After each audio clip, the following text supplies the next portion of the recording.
Very good morning to all of you. स्वागत है आप सभी का एक बार फिर से सुबह 7 बजे चाय की चुस्कियों के साथ इस 20 मिनट शो में। मेरे भाइयों, मंडे टू सैटरडे मैं आप सभी को मिलता हूं सुबह 7 बजे और इस 20 मिनट में 4 सवालों के साथ 40 बातें बताता हूं। ऐसी बातें जो आपके लिए ज़रूरी हैं, जो आपके लिए इम्पोर्टेंट हैं, जो आपके लिए रेलिवेंट हैं। यदि आप यूपी पीसीएस प्री की तैयारी करते हैं, आर ओ मेंस की तैयारी करते हैं, वीओ की तैयारी करते हैं, तो ध्यान रखिए, ये आपके लिए इम्पोर्टेंट है, ये आपके लिए क्या है, ज़रूरी है। ध्यान रखिएगा कि ये सेशन आपको देखना है, कभी भी 24 घंटे में कभी भी आपको समय मिले समय निकालिए और सेशन देखिए। साथ साथ अपने दोस्तों के मध्य भी शेयर करिए। इसके साथ साथ मैं थ्योरी भी पढ़ा रहा हूँ। आप लोगों ने डिमांड करी थी कि सर एक बार थ्योरी पढ़ा दीजिए, थ्योरी पढ़ाने के बाद एमसीक्यू देखेंगे तो ज़्यादा बेटर होगा। इसलिए थ्योरी पढ़ा रहे हैं। सुबह, माफ़ कीजिएगा, शाम को 8 बजे क्लास होती है लक्ष्मीकांत की, जिसमें ढेर सारी क्लासेस हो भी चुकी हैं। प्लेलिस्ट सेक्शन में आपको मिलेगा। इसी यूट्यूब चैनल के प्लेलिस्ट सेक्शन में आप जाएंगे तो आपको सारी पुरानी क्लासेस लक्ष्मीकांत की भी मिल जाएंगी, थ्योरी की जो शाम को 8 बजे चलती है, और 20 मिनट शो जो अभी आप देख रहे हैं ये भी आपको मिल जाएगा। तो ये दोनों शो अगर आप देखते हैं 60 से 70 मिनट, तो मेरा दावा है कि आप बेहतर अंडरस्टैंडिंग क्रिएट करेंगे इंडियन पॉलिटी एंड कॉन्स्टिट्यूशन में। ठीक है, तो चलिए शुरू करते हैं। पहला सवाल देखिए आपकी स्क्रीन पर, ये है लिखा हुआ, regulating act 1773 recognise the political and administrative function of the East India Company. Regulating act ने ईस्ट इंडिया कंपनी के राजनीतिक और प्रशासनिक कार्यों को मान्यता दी। सेकंड कह रहा है, it made the governor of Bengal as the governor general of Bengal. इसने बंगाल के गवर्नर को, क्या लिखा हुआ है भाई, अच्छा, बंगाल के गवर्नर को बंगाल का गवर्नर जनरल बनाया। यानी जो बंगाल के गवर्नर थे उनको क्या कर दिया गया, बंगाल का गवर्नर जनरल बना दिया गया। ठीक है, हाँ, गवर्नर को गवर्नर जनरल का पद मिला, ये कहा जा रहा है। इसने बॉम्बे में सुप्रीम कोर्ट की स्थापना की, यानी बंबई में सुप्रीम कोर्ट की स्थापना की गई। एक नया पोस्ट क्रिएट हुआ, गवर्नर जनरल। ठीक है, ये कहा जा रहा है। तो देखिए एक बात समझिएगा, यदि आप रेगुलेटिंग एक्ट की बात करें तो भारत देश में आप जानते हैं कि east India company commercial purpose से आई थी। अब ईस्ट इंडिया कॉमर्शियल पर्पज से ईस्ट इंडिया कंपनी आई थी, लेकिन ये पॉलिटिकल वर्क करने लगी। पॉलिटिकल वर्क यानी राजनीतिक कार्य करने लगी, और आप देखेंगे कि 1765 में इलाहाबाद की संधि के बाद ये तय हो गया कि अब ईस्ट इंडिया कंपनी भारत देश में पॉलिटिकली पावरफुल हो गई है और भारत देश में रूल करेगी। यानी भारत देश में राजनीतिक दखलंदाजी और राजनीतिक सत्ता उसे एक तरीके से प्राप्त हो गई। और 1765 में इलाहाबाद की संधि के बाद से लेकर 1772 तक ईस्ट इंडिया कंपनी में खूब करप्शन। ईस्ट इंडिया कंपनी के अधिकारी एकदम बढ़िया आराम से, यहाँ राजा महाराजाओं से खुद पैसा लेते हैं और वहाँ जाते इंग्लैंड में, बढ़िया फार्म हाउस बनाते, दूसरी शादी करते, वहाँ रहते एकदम मस्त। ठीक है, और यहाँ ईस्ट इंडिया कंपनी घाटे में जा रही है। उसने लंदन में, बैंक ऑफ लंदन में लोन के लिए अप्लाई किया है। पहला पॉइंट। दूसरा पॉइंट, ईस्ट इंडिया कंपनी में करप्शन बहुत ज़्यादा हो गया है। Second point. Third point, east India company England के लिए भी चुनौती थी, क्योंकि प्राइवेट कंपनी थी, और कोई प्राइवेट कंपनी दूसरे देश में जाए और वहाँ रूल करने लगे, वहाँ पॉलिटिकल पावर हासिल कर ले, तो कल को हमारे लिए भी चैलेंज हो सकता है। ये भी देखा गया। तीसरा पॉइंट। चौथा पॉइंट कि ईस्ट इंडिया कंपनी की जो राइवलरी कंपनियां थी, ईस्ट इंडिया कंपनी की जो विरोधी कंपनियां थी, वहां उन्होंने इंग्लैंड में पार्लियामेंटेरियन को कहा कि भाई हमें भी तो मौका चाहिए। तो उन्होंने विरोध किया और विरोध करवाया वहां की पार्लियामेंट में। तो इसके खिलाफ, ईस्ट इंडिया कंपनी के खिलाफ इंग्लैंड की पार्लियामेंट में विरोध हुआ। ईस्ट इंडिया कंपनी के खिलाफ विरोध के दो कारण, करप्शन, लोन के लिए अप्लाई करना, कमर्शियली घाटे में जाना, तीसरा खुद के लिए, उनके लिए भी चैलेंज होना, उनके लिए भी चुनौती होना। ये सारे कारण थे जिन कारणों की वजह से ये महसूस किया गया कि ईस्ट इंडिया कंपनी को रेगुलेट करना बहुत जरूरी है। और इसीलिए एक पहला कानून ब्रिटिश गवर्नमेंट के द्वारा, ब्रिटिश पार्लियामेंट के द्वारा भारत के लिए, भारत में ईस्ट इंडिया कंपनी के लिए, ईस्ट इंडिया कंपनी को रेगुलेट करने के लिए बनाया गया, जिसका नाम हुआ रेगुलेटिंग एक्ट 1773। और इस रेगुलेटिंग एक्ट 1773 के द्वारा आप ये देखेंगे मेरे भाई, ईस्ट इंडिया कंपनी पर नियंत्रण स्थापित करने की कोशिश की गई। 1773 के इस रेगुलेटिंग अधिनियम के द्वारा ईस्ट इंडिया कंपनी पर कंट्रोल, यानी ईस्ट इंडिया कंपनी पर नियंत्रण स्थापित करने की कोशिश की गई। ठीक, तो regulating act recognise the political and administrative function, हाँ, प्रशासनिक कार्यों को मान्यता मिली। ठीक है, साथ ही साथ इसने गवर्नर को बंगाल का गवर्नर जनरल बनाया, बंगाल का गवर्नर जनरल बनाया गया, ये भी ठीक लिखा हुआ है।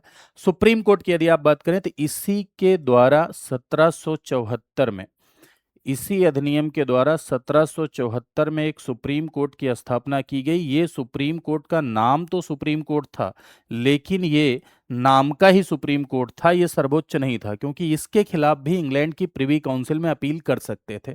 और उस समय 1774 में जो सुप्रीम कोर्ट बनी उसमें 4 जज थे और चीफ जस्टिस थे एलिजा इम्पे। चीफ जस्टिस का नाम था Elijah Impey. Elijah Impey chief justice थे उस समय। आज का सुप्रीम कोर्ट 1773 के रेगुलेटिंग एक्ट के द्वारा जो सुप्रीम कोर्ट बना था उसका प्रतिरूप नहीं है। आज का सुप्रीम कोर्ट 1937 में जो 1935 के अधिनियम के तहत फेडरल कोर्ट बना था उसका प्रतिरूप है। तो यहां पर पहला दूसरा स्टेटमेंट आपका सही है, तीसरा गलत हो जाएगा। बॉम्बे नहीं भैया, कलकत्ता में। कहा? 1774 में कलकत्ता में सुप्रीम कोर्ट की स्थापना हुई थी, तो ये गलत हो जाएगा। तो फर्स्ट एंड सेकंड आपका क्या राइट आंसर हो जाएगा। ठीक है, आगे आते हैं। निम्नलिखित कथनों पर विचार कीजिए। Consider the following statement. Centre can issue direction to state. केंद्र राज्यों को निर्देश दे सकता है। ठीक है। फेलियर में लीड टू प्रेसिडेंट रूल। असफलता पर राष्ट्रपति शासन लग सकता है। तो सबसे पहली बात तो क्या, देखो दो स्टेटमेंट है यहां पर, मैं आपको कहूंगा, आप सुनिएगा और समझिएगा। क्या सेंटर हर मामले में, क्या केंद्र हर मामले में राज्य को निर्देश दे सकता है? पहला सवाल ये है आपके लिए। क्या केंद्र प्रत्येक मैटर में, हर मामले में राज्य को निर्देश दे सकता है? पहला सवाल तो नहीं, हर मामले में नहीं। तो कुछ स्पेशल सरकमटेंसेज में, विशेष परिस्थितियों में केंद्र राज्य को निर्देशित कर सकता है। विशेष परिस्थिति में क्या सेंटर स्टेट को निर्देशित कर सकता है? यस। ठीक है, चलो ये बात तो समझ में आ गई। अगर केंद्र राज्य को निर्देशित कर सकता है, तो यदि राज्य केंद्र के इंस्ट्रक्शंस को मानने में विफल हो जाए, तो क्या यह आधार बनेगा राष्ट्रपति शासन का? फिर से सुनिए, लग रहा है उल्टा निकल गया मुंह से, फिर से सुनिए। यदि राज्य केंद्र के निर्देश को, माफ करिए, केंद्र राज्य को निर्देश दे सकता है स्पेशल सर्कमस्टेंसेज में, यस। तो अगर स्टेट सेंटर के इंस्ट्रक्शंस को फॉलो करने में विफल हो जाए, तो क्या यह आधार बनेगा राष्ट्रपति शासन का? सवाल यह है। जी हाँ, अनुच्छेद 365 ये कहता है कि अगर राज्य सेंटर के इंस्ट्रक्शंस को फुलफिल करने में फेल हो जाए, अगर राज्य केंद्र के निर्देशों को फुलफिल करने में फेल हो जाए, तो 356 का आधार बनेगा, यानी राष्ट्रपति शासन का आधार बनेगा। तो ये पहला स्टेटमेंट भी ठीक है, दूसरा स्टेटमेंट भी ठीक है। इसमें सी आपका क्या हो जाएगा? Right answer. आई होप आप समझ गए होंगे। चलो, अगला सवाल कह रहा है निम्नलिखित कथनों पर विचार कीजिए। Consider the following statement. इसमें मिलान लिखा हुआ है और आपको मिलाना है कि कौन सा सही है। तो देखिए यहाँ पर कौन सी बातें कौन से देश से ली गई हैं, इससे संबंधित सवाल है। यदि आप भारत की बात करें तो हमेशा ध्यान रखिएगा मेरे प्यारे भाई कि भारत का संविधान का ये लक्षण है कि Indian constitution is borrowed from various sources, यानी भारत का संविधान अलग अलग स्रोतों से विहित है। ऐसी बातें जो हमारे राजनीतिक परिस्थितियों के अनुकूल थीं, पॉलिटिकल सिचुएशन के अनुकूल थीं, उन बातों को हमने भारत के लिए स्वीकार किया। लगभग 60 देशों के संविधान का अध्ययन किया गया। सबसे ज्यादा प्रभाव इंग्लैंड और अमेरिका का पड़ा। अमेरिका का प्रभाव इसलिए पड़ा क्योंकि सबसे पुराना लोकतंत्र था, हम लोकतंत्र बना रहे थे। इंग्लैंड का प्रभाव इसलिए पड़ा क्योंकि इंग्लैंड भारत देश में शासन करता था, उसकी प्रणालियों से हम, उनकी संस्थाओं से हम परिचित थे, फेमिलियर थे।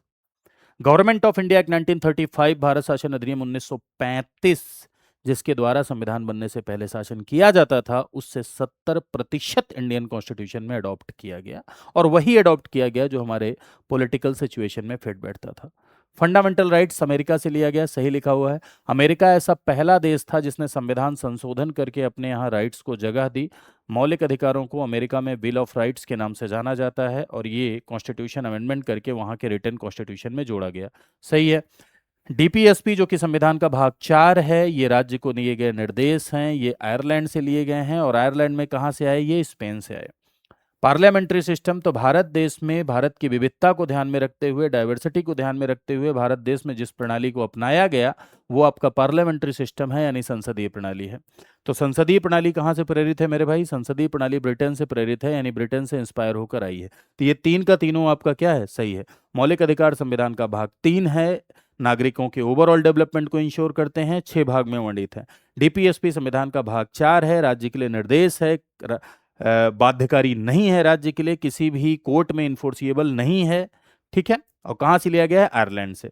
पार्लियामेंट्री सिस्टम ब्रिटेन से आया है। ठीक है। अगर आप कार्यपालिका विधायिका के संबंधों के आधार पर देखें तो दो तरह की प्रणालियां होती हैं, एक संसदीय, दूसरा अध्यक्षीय। अमेरिका में आपको अध्यक्षीय प्रणाली देखने को मिलेगी, प्रेसिडेंशियल सिस्टम। भारत देश में आपको पार्लियामेंट्री सिस्टम देखने को मिलेगा। ठीक, तो इसमें तीन का तीनों सही है। D is your right answer. ठीक है। अगले सवाल पर आते हैं। अगला सवाल कह रहा है कंसीडर द फॉलोइंग स्टेटमेंट। ये भी मिलान का सवाल है। Judicial review and fundamental duties. ठीक है। तो सबसे पहले देखते हैं, समझते हैं इन दोनों चीज़ों के बारे में थोड़ा सा। जेआर के बारे में वैसे भी बहुत सवाल बनता है, तो इसलिए अच्छे से इसे समझ लीजिए। यदि आप जुडिशियल रिव्यू की बात करें, तो जुडिशियल रिव्यू मतलब न्यायिक समीक्षा, यानी to check the constitutional validity of any law and any order. किसी भी कानून या आदेश की संवैधानिक वैधता का परीक्षण, कानून या आदेश की संवैधानिक वैधता का परीक्षण, यानी कोई भी कानून या कोई भी आदेश संविधान के पक्ष में है या नहीं है, कानून या आदेश संविधान के पक्ष में है या नहीं है, इस बात को चेक करना है ना। कोई भी लॉ या ऑर्डर कॉन्स्टिट्यूशनली वैलिड है या नहीं, इस बात को चेक करना जुडिशियल रिव्यू कहलाता है। ये जुडिशियल रिव्यू की वजह से भारत का सुप्रीम कोर्ट विश्व के सबसे ताकतवर सुप्रीम कोर्ट्स में एक है। इसी पावर की वजह से भारत का सुप्रीम कोर्ट विश्व के सबसे ताकतवर सुप्रीम कोर्ट्स में एक है, जुडिशियल रिव्यू की ही पावर की वजह से। मेरे भाइयों, जुडिशियल रिव्यू की पावर अमेरिका से इंस्पायर है। जुडिशियल रिव्यू की पावर भारत देश में सुप्रीम कोर्ट और हाई कोर्ट दोनों को है।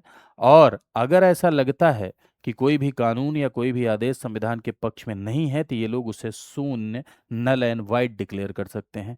जुडिशियल रिव्यू के लिए कोई पर्टिकुलर आर्टिकल नहीं है। सुप्रीम कोर्ट को 32 से 131 से 136 से ये पावर मिलती है, हाई कोर्ट को 226 से ये पावर मिलती है। जुडिशियल रिव्यू टर्म यानी न्यायिक समीक्षा शब्द कहीं भी संविधान में मेंशन नहीं है। अलग अलग अनुच्छेद से सुप्रीम कोर्ट और हाई कोर्ट को ये शक्तियां मिलती हैं, यानी अलग अलग आर्टिकल से सुप्रीम कोर्ट और हाई कोर्ट को ये शक्तियां मिलती हैं। तो पहला वाला जो आपका लिखा है जुडिशियल रिव्यू, न्यायिक समीक्षा, अमेरिका, ठीक है। दूसरा मौलिक कर्तव्य। तो यदि आप फंडामेंटल ड्यूटी की बात करें, मौलिक कर्तव्य की बात करें, तो ये ओरिजिनल कॉन्स्टिट्यूशन में नहीं थे। मौलिक कर्तव्य को ये मूल संविधान में नहीं थे, यानी ओरिजिनल कॉन्स्टिट्यूशन में नहीं थे। तो कब जोड़ा गया भैया? मूल संविधान में नहीं थे, तो इसे 42nd कॉन्स्टिट्यूशनल अमेंडमेंट के द्वारा, 42वें संविधान संशोधन के द्वारा जोड़ा गया, सरदार स्वर्ण सिंह समिति की सिफारिश पर। कौन सा पार्ट है? Part 4A। कौन सा आर्टिकल है? 51A। पार्ट 4A और 51A में 10 फंडामेंटल ड्यूटीज वर एडेड, यानी 10 मौलिक कर्तव्यों को जोड़ा गया। हालांकि सरदार स्वर्ण सिंह ने 8 ही मौलिक कर्तव्य की सिफारिश की थी, लेकिन 10 जोड़ा गया। और अभी यदि आप देखेंगे तो अभी 11 मौलिक कर्तव्य हैं, 11वां 86वें संविधान संशोधन के द्वारा जोड़ा गया। मौलिक कर्तव्य नागरिकों के कर्तव्य हैं, रूस से, यूएसएसआर से इंस्पायर हैं, सिटीजन के कर्तव्य हैं। तो ये दोनों का दोनों सही है, इसमें आपका क्या हो जाएगा? बोथ आपका राइट आंसर हो जाएगा। ठीक है। आज थोड़े सवाल सरल थे, मैं कोशिश करता हूँ थोड़े कठिन लाऊं, लेकिन आज थोड़े सवाल सरल थे। खैर, आई होप आपने इस सेशन को एंजॉय किया होगा। अगर आपको अच्छा लगा है तो ज़रूर कमेंट सेक्शन में बताइएगा। ये मेरा टेलीग्राम चैनल है, यहाँ आप मुझे फॉलो कर सकते हैं, मैसेज कर सकते हैं, ठीक है। कोई भी सलाह ले सकते हैं। साथ ही साथ कोर्स परचेज करने में भी कोई प्रॉब्लम आ रही हो तो आप मुझसे कह सकते हैं। क्लासेस के अपडेट्स भी आपको यहाँ मिलते रहते हैं। ये सोशल मीडिया प्लेटफॉर्म है, यहाँ आप मुझे फॉलो कर सकते हैं, क्योंकि आजकल सोशल मीडिया का ज़माना है। साथ ही साथ ध्यान रखिए कि इस क्लास के साथ साथ हमारे यहाँ यूट्यूब चैनल पर डेली करंट अफेयर की क्लास, जनरल हिंदी की क्लास, हिस्ट्री की भी क्लासेस चलती हैं, उसका ये शेड्यूल है। मेरे भाइयों, यदि आप कंप्लीट प्रिपरेशन हमारे साथ जुड़ के करना चाहते हैं तो मैं उसके बारे में थोड़ी बातें आपको बता देता हूं कि आप कंप्लीट कैसे प्रिपेयर कर सकते हैं।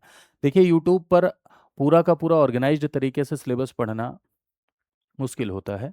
आपको भी ये पता है कि सारे सब्जेक्ट नहीं मिल पाते। चलिए, पॉलिटी में आपको प्री के लिए पढ़ा रहा हूँ, प्री के लिए कंप्लीट पॉलिटी में आपको फ्री में पढ़ा रहा हूँ, ठीक है।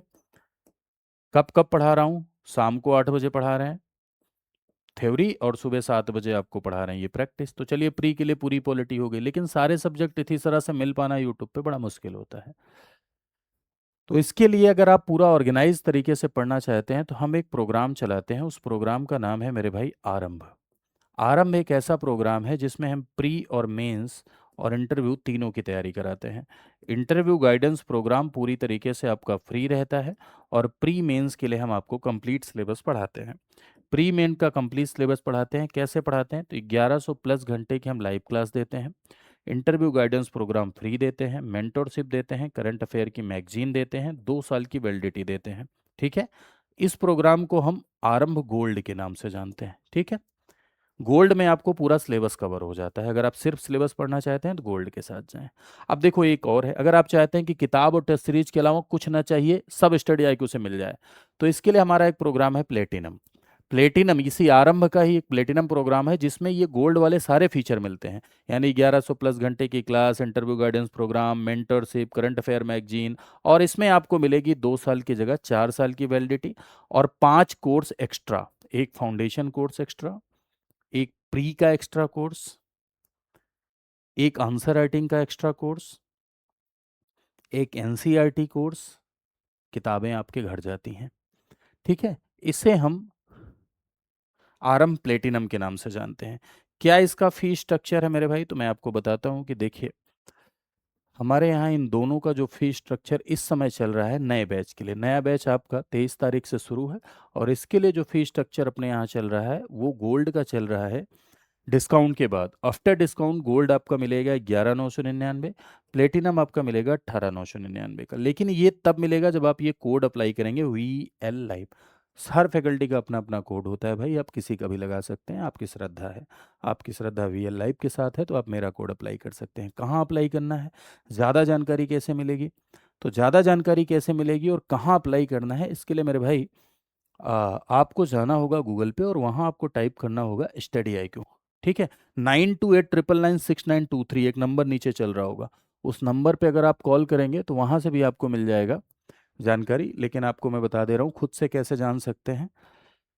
studyIQ.com पर जाइए, पॉपुलर ऑनलाइन कोर्स पे जाइए, यहाँ स्टेट PCS पे क्लिक करिए, फिर उत्तर प्रदेश पे, अगर मान लो यूपी ना है 2-3 बार क्लिक कर लीजिएगा। उत्तर प्रदेश पे क्लिक किया, आरंभ देखो यहाँ लिखा है, ठीक, यहाँ बाई नाउ पे जाइए। यहाँ पर आप डाउनलोड करके पूरी जानकारी प्राप्त कर सकते हैं, क्या चलेगा, कैसे चलेगा, कब चलेगा, कितने घंटे चलेगा, क्या शेड्यूल है, क्या मॉड्यूल है, सब। ठीक, गोल्ड और प्लेटिनम में क्या डिफरेंस है ये देखो चार्ट बना है, यहाँ भी आप देख सकते हैं। यहाँ बाई नाउ पे जाएंगे, मोबाइल नंबर इंटर करेंगे अपना, OTP डालेंगे, तो उसके बाद आपको कूपन कोड लगाने का ऑप्शन आता है, वहाँ कूपन कोड लगाइए, इनरोल करिए, अपनी तैयारी को बेहतर बनाइए। ठीक है, thank you so much to all of you, मिलते हैं नेक्स्ट सेशन में, नमस्कार।